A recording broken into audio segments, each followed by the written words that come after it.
Hey guys, hi, waving. Talking about flat feet today. This is one of my what the fact frequently asked questions that I get about flat feet. So if you feel like you've had flat feet your whole life, you're genetically flat-footed, you've gotten all sorts of inserts to help your flat feet over the years, we want to talk about this because it's a very common question I get. At the end of the day, you can choose to brace the foot the rest of your life with orthotics, with certain types of shoes that can keep you moving. I understand the appeal of it. I understand the rationale behind it.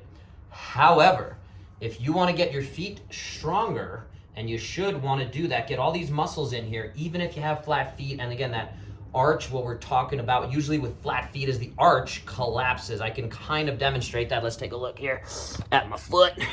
And so I'm gonna try to create that flat foot. So this arch, if there's no space there, right? You guys, if you have it, you know what we're talking about.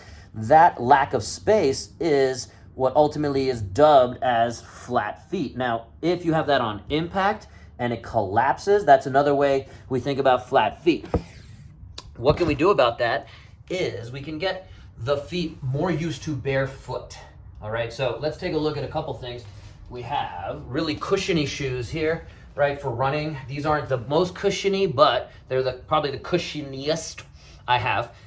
So that tends to be like a brace, all right? Even if you get the ones that have the control in the arch and they're very stiff, right, that's holding your foot up, but it's shutting those muscles down. If you've ever broken your arm or any bone and you had a brace on, what happens after 6 weeks of having a brace on? All those muscles atrophy. So we don't want that to happen to the muscles in your legs, your foot, any of that.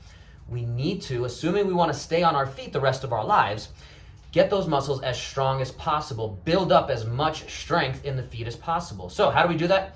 My challenge to you, my simple challenge, and to my friend who asked the question is, start to narrow down your shoes, meaning less cushion, right? Compare these two, very cushiony, much less cushion. These are CrossFit shoes. They tend to have a minimal amount of cushion, and you have to build this up. I don't want you going from very cushioned, and if you have an arch, you should work with a podiatrist, a physical therapist who understands feet, like me, plenty of us out there, and figure out how to progress. And maybe it's just like running a marathon, of going from, you're not going to go from 0 to 100 or from running barely anything at all to running 26.2 miles. You have to build it up. So the first week, maybe you only do a couple of 3-mile runs, see what you can tolerate. The next week, maybe you're up to a 5-mile run if you're tolerating it well.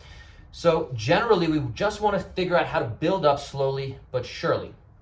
The ultimate, though, is to spend more time walking around barefoot, no socks ideally, because then you can really feel the floor like I got going on here. And then past that, I think the ideal here is, and I get to work with these guys, Vivobarefoot, okay? If you see the V, that's what that is. These are super duper minimalist shoes, okay? There's many minimalist shoes on the market. I love Vivo though. These are actually made out of recycled material, you can see in there. So at the end of the day, if you can build up from this, from cushiony shoes to less cushiony, to almost zero cushion, that's how we're gonna build up the strength of your feet, okay? Just like if your non-dominant hand, right? I'm a righty, so if you ask me to write something with my right hand, it's gonna look pretty good if I put a little bit of thought into it. If I do it really fast, because I'm a doctor, the handwriting's gonna be terrible. But when I think about it, it's gonna look pretty good. And if I do it with my non-dominant hand, or if I do anything with my non-dominant hand, I'm just not used to using that, so it's not gonna look as good. But if I practice that every single day, for a couple of weeks, it's gonna look a lot better, if not even really close to the other hand. So the same thing with the feet here, all right? The top 3 exercises we're gonna do is, other than just walking barefoot, spending time barefoot, changing the shoes, we need to make sure that's an individualized, customized plan for you. But let's take a look at what I want you to do from technical difficulties. All right, let's see, that should show it enough.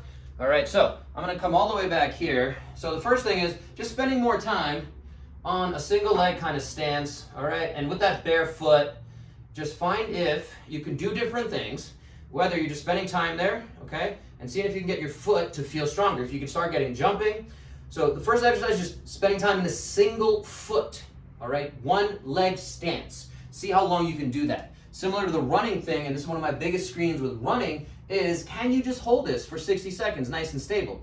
If you're able to do that, then can we switch and hold stable? Can we hold that with someone throwing something at me, or even playing catch, or even playing on my phone or doing dishes? Spending time there is going to strengthen those feet, okay? The other, number one is just single leg stance. Number two, I'm going to bring it back down here, is how well can you interdigitate, okay? So what does that mean? Can I lift my big toe without the other four going? All right, can I lift my four little toes without the big toe? All right, I'm pushing that one down, and I'm trying to see if I can do it. If you have trouble with this, okay, you can start to help out with your fingers. Same thing with the big toe if you need to really help out, or if you notice you're kind of not able to switch those, you can hold down these guys and see if you can just start to stretch that out.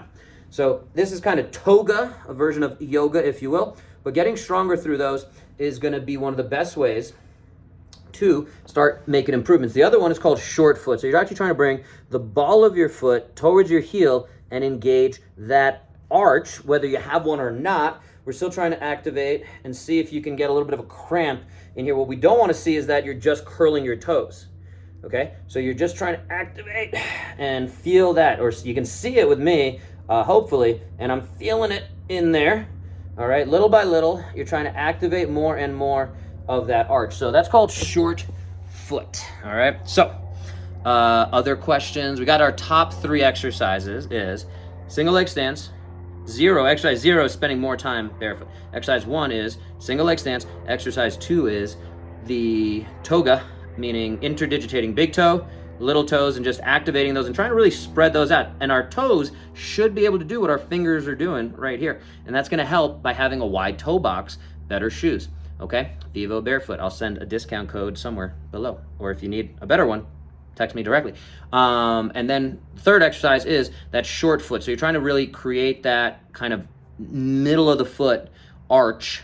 Again, whether you have it or not, I believe in you. You got to send the signals there. You might not feel it for a long time, but you got to believe me, the body's going to respond to these signals that we're sending. Okay, just like when you initially have, you're trying to do pull-ups or anything like that, when you initially start doing that, you might not see a ton of definition change in your arms and things like that. It's going to take some time for the body to adapt, and the neurology, the brain, the firing is the first thing that we need to start sending.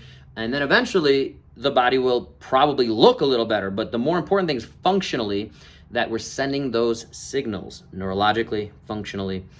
Let me know if you have questions. Flat feet, you are not cursed with it forever. And the sooner you start to build up strength there, the better. So just like your bank account, just like anything with our cars, our dogs, our kids, we want to be as preventative as possible, and also assess where you're at now. Get an assessment. Again, I do these virtually. If you need someone locally, I'm happy to connect you with my group of physical therapists and other healthcare practitioners that are trusted. So let me know. And yeah, if you have other questions, let me know. I'm happy to answer, and we'll talk to you soon.